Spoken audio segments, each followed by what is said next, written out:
Housing inventory in Las Vegas is surging. What does it mean for you as buyers and sellers? What the hell is going on? There is over 12,000 properties on the market here in Las Vegas.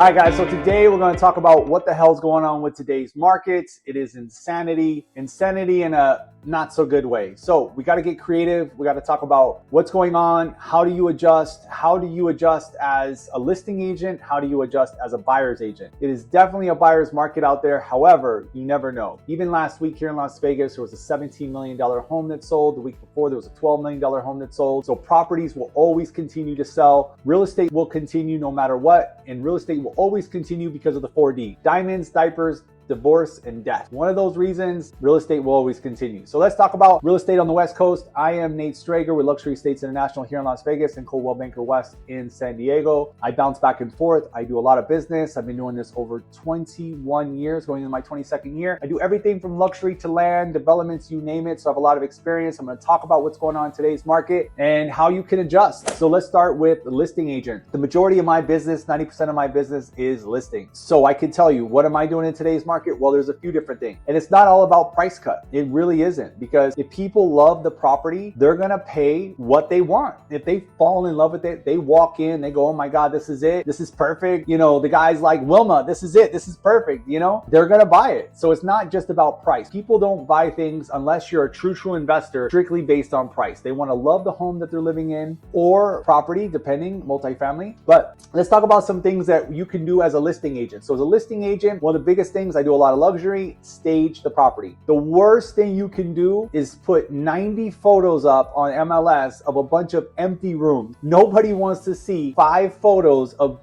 bedroom number 2 or bedroom number 6 and it's just empty. It makes no sense, okay? So as a listing agent, what are you gonna do? You gotta get creative. You gotta talk to your sellers and you gotta tell them, look, instead of reducing your price and being 5 or 10% underneath the last sale, let's put some money into staging. It's gonna be cheaper. You're gonna draw a lot more attention to it. It's gonna look amazing. You're gonna get a lot more views. It's really gonna help you. It's really gonna help you make, you know, it depends what type of style the property is. Is it contemporary? Is it modern? Is it box modern? Is it traditional? Is it whatever it is, right? So you have to make sure that the staging matches the style of the property. Really, really important. Staging is important. Making sure that there's no clutter. Making sure that the landscaping is on point every single week. I know it's a cost, but it's extremely important because people's first impression is huge. So a lot of these people will drive by the house if like they're waiting for their realtor, maybe the realtor's on vacation or whatever that is. The people will actually drive by the house first. If they drive by the house and the landscaping is in shambles, it's gonna be a turnoff. So make sure your landscaping is on point every single week. Stage the property, you know, think that there's no clutter. Make sure all the lights are on, all the windows are open whenever you take the lights. Sometimes it takes me a week to 2 weeks just to prep a property because it has to be right. You don't want to take photos of a property when it's gloomy outside or whatever the case may be. It's only going to benefit you later. Gloominess is temporary. Clutter is temporary. You could take clutter out. So think about these items. It's just not about price reduction, right? It's about making sure that the property is presented correctly. So think about staging, landscaping, less clutter. What's the lighting outside? Is it gloomy? Is it bright? You know, because if you have a bright sun, there's not a lot of clouds, it's going to really look great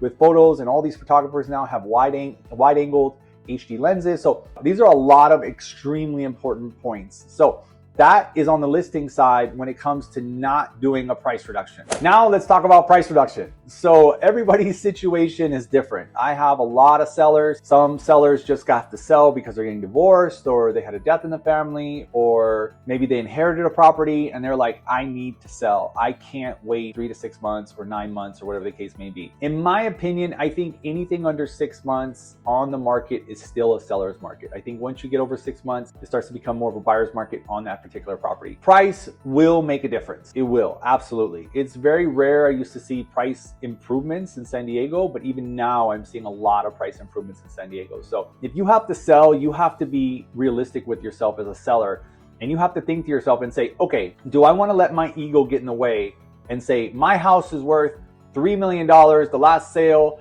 in my neighborhood was 2.8. My house is better than Frank's down the street. And, you know, I want 3 million. Well, guess what? Frank may have sold his house 6 months ago in a much different market, and the market may have tumbled a good 10, 15% by now. We don't know, right? And the question you have to ask yourself is, how much more is it going to tumble? We don't know, right? Hindsight is always 2020. You will not know the answer to that until after the fact. You could look back 2 years from now, 3 years from now and go, thank God I cut the price and sold.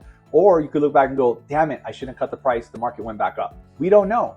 But you have to look at it from your perspective as to why you're selling. If you need to move, you need to price aggressively under everyone else. It's only going to benefit you in getting it sold quicker. I mean, it's just obvious, right? It's common sense. However, I have some properties that I think are absolutely immaculate and gorgeous and well above a lot of their competitors within the same building, whether it be a high rise or within the community. And my clients want to wait and they want to wait it out. And you know what? I agree with them because they can wait. They don't have to sell right now. They can take that risk and they can see what happens, and everything is a gamble. So first things we talked about was staging and things that you can do outside of a price reduction. Second thing is price reduction. However, as a listing agent, I don't always like to go straight to a price reduction unless I absolutely have to. But again, it also depends on what is the seller's circumstances. Do they have to sell right now, or are they okay with taking less later and taking that gamble? At the end of the day, it's not up to me as the listing agent. It's up to the seller. I can only guide them and say, how soon do you need to sell? Do you want to take that gamble or do you not want to take that gamble? At the end of the day, it's up to them. Sometimes I do have to kind of nudge them and say, hey, you have to sell. Like, you have no money. You need to sell as quickly as possible for whatever the situation is, get it sold, right? So on the seller side, that's where it is. So let me talk about more on the buyer side. All right, buyers, now we're going to talk about you. And let me tell you, in a down market, this is where millionaires are made. And let me explain to you. In Las Vegas, in Palms Place, there's over 70 units for sale. In Sky, there's over 22 units for sale. In the Martin and Panorama, it's over about 30, 40 units per tower for sale. In MGM Signature, over 30 units for sale, and so on and so on and so on and so on. There is a multitude of competition within buildings right now, and this is the time to sell. Over 70 units for sale. Imagine over 70 units. There is some fire sales going on. As a matter of fact, I know there's some fire sales over in Turnberry right now. I have some clients that have picked it up. So in saying that, this is where you as a buyer, whether it's a primary residence or an investment, this is where you can capitalize. And I know it sounds f***ed up, but this is where you can capitalize, and you need to keep searching. So as an investor, you're waiting for someone that's desperate. I know that sounds bad, and you're like, well, you're just, you're being a predator on people, and people need to get out and you're offering them less. I mean, you could look at it that way, but if somebody really needs to get out and they need a cash offer in 7 days, and I have a client that's willing to give that to them and they can close in 7 and have their money, yeah, maybe it's 20, 25% less, maybe even 30% less than what the market is right now, but it helps them. Maybe they have medical bills, maybe they have a funeral they have to pay for, maybe they have college.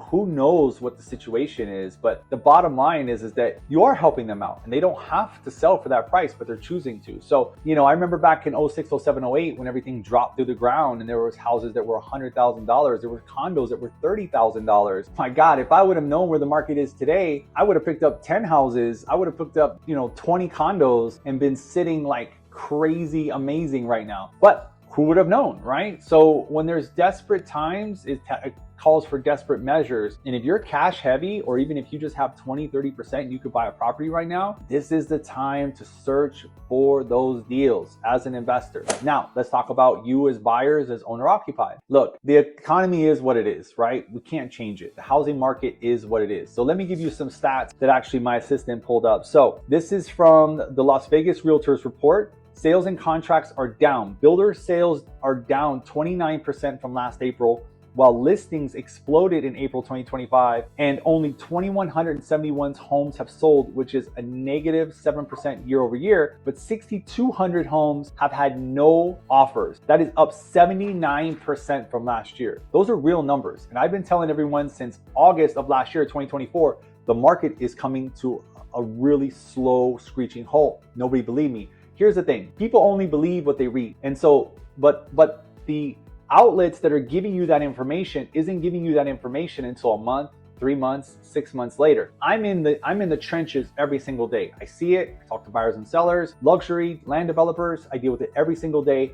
I'm telling you, it's not going to get any better until probably the end of 2026. This is my honest opinion. Now, all my listings out there, all my sellers, you're probably going to see my video and say, what should I do? You're saying it's not going to sell. I'm not saying it's not going to sell. It takes the right buyer. There's not as many buyers out there. You just got to stay vigilant. You got to keep pushing, right? So anyways, I think as an owner occupied buyer going out there and looking for a deal, you have more bargaining power. You can ask for closing costs, you can ask for credits, you can ask for buy downs. Even if you're paying cash, you can come in and close sooner. You only need maybe 7 to 10 days tops to do your inspections. After that, you can close unless there's an HOA, right? So why not say, hey, look, I'm cash. You don't have to deal with any appraisal issues. I'm going to give you X and see what happens. And if you love it, and they know, and you know that they have to sell and the properties be on the market for 90, 120, 180 days, chances are they're pretty motivated, right? So that's the sides from the sellers and the buyer side. Those are some stats in Las Vegas, at least. Let me tell you a little bit more about the housing market. Now, what are the factors to all these, to this housing slow? I did a video the other day, and I'm going to kind of reiterate why I think the housing market is slow. So prior to COVID, interest rates were between 4 to 6%. That's pretty normal. Probably around 5, 5.5, 6% is pretty normal, right? COVID hit, they dropped the rates to 2%, 3%. Housing went insane. It was fucking bananas. Everything doubled and tripled in price. Everybody was going crazy. People were buying commercial real estate. And commercial real estate, when you get a loan, you may have a 20-year note, but your rate adjusts after 5 to 7 years. So now here we are in the 5th year, rates are adjusting, and they're adjusting much higher, which means these commercial properties, the people that own them, they can't afford the mortgage or even qualify for the mortgage now at a 3 or 4% higher rate. So things are changing, right? That's one reason why the market is what it is, because commercial and residential, it's still real estate. Another thing is that a lot of people don't want to move from their 3% interest rate. They don't have to. Why would they? Why would they move from a 3% to a 7% interest rate and get less house when they can just stay put and stay where they're at? Inflation has a huge component of why the market is the way it is. Food costs now is 2-3 times as much as it used to be. Cars now are $60, $70, $80, $100,000. I mean, this is just like a normal car, right? There's a lot of job loss right now. A lot of the tech companies are laying off for a few reasons. One, it's slow. Two, AI is taking over. AI can literally write code. For a lot of these tech companies, you just need a programmer to kind of fix the code slightly, but they don't have to write the full code, right? Frito-Lay plant just shut down in California. Coca-Cola's laying off. Hotels here in Vegas are laying off, and then we get into immigration. Immigration is huge as well. There's a lot of undocumented immigrants that have been here for years that pay taxes, and they're afraid to go outside their home. I mean, these are all major factors as to why the housing economy is the way it is. And then we get into the bombings of Iran. We still have the war between Ukraine and Russia. There's a lot of things going on. There's a lot of uncertainty. And now that I say that word uncertainty, I think that is the word that best describes why the economy is the way it is. There's a lot of uncertainty, and people don't want to buy a property if they know that their significant other might get laid off, or they just got laid off, or whatever the case may be. I think uncertainty is I think the uncertainty is the perfect phrase to explain in one word why the housing economy is the way it is today and where it's going. So my advice to you guys is to just make sure you get a qualified advisor, whether it's an agent, whether it's accountant, your financial advisor, whatever it is. If you are in Vegas or San Diego area, I do San Diego, Coronado Island, Mission Beach, PV, all of San Diego, Rancho Santa Fe, La Jolla, Del Mar, all the way up to Del Mar. Let me know. I'm very knowledgeable in Las Vegas. I've lived here for many, many years. I know Vegas extremely well, from luxury all the way to developments. You really want somebody that's going to tell you from experience and history, and give you good advice. Obviously, nobody can tell the future, but at least you can give me a call and I can give you good advice on the history of real estate, what your pitfalls are, what your potential pitfalls are, and what could happen. So I hope this helps all of you out there. Just hang in there. Cut back on your expenses. We will get through this. The economy isn't bad all the time, and the economy isn't amazing all the time. So think about these things as you get ready to make the next move. If you ever need advice, just give me a call, and we'll see you on the next one.